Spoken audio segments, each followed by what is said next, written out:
বিগত 15 দিন যাবৎ আমাদের সেবাচিম হাসপাতাল স্বাস্থ্য সংস্কার নামে একটা আন্দোলন চলতেছে।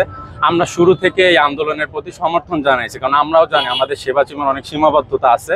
আমরা চাই রোগীরা স্বাস্থ্যসেবা পাক যথাযথ, বাংলাদেশের নাগরিক অধিকার হিসেবে এটা তাদের দায়িত্ব, তারা এটা পাক।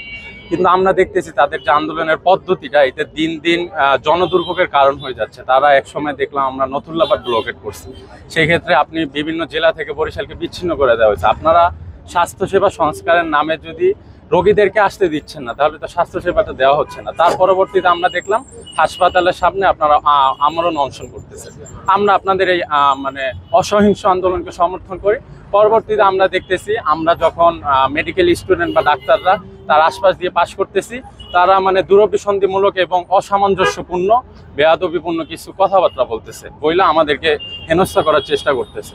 এর মাধ্যমে তারা এক প্রকার মব সৃষ্টি করতেছে, আমাদের যে স্বাস্থ্যসেবার প্রাপ্তির যে সুযোগ সেটা তারা ব্যাহত করতেছে। এর পরবর্তীতে আমরা আরেকটা ঘটনা দেখলাম, আমরা যেহেতু আমাদের ইন্টার্ন ভাইয়া আপুদের কর্মস্থলের নিরাপত্তা নাই, তারা কর্মবিরতি দিয়েছে। আমরা তাদের এই আন্দোলনের সাথে একত্রতা প্রকাশ করে যতদিন পর্যন্ত আমাদের ইন্টার্ন ভাইয়া আপুদের কর্মস্থলে নিরাপত্তা নিশ্চিত না হবে এবং আমাদের ক্যাম্পাসের পরিস্থিতি শান্ত না হবে, ততদিন পর্যন্ত আমরা আমাদের ক্লাস এবং সকল একাডেমিক কার্যক্রম থেকে নিজেদেরকে প্রত্যাহার করছি।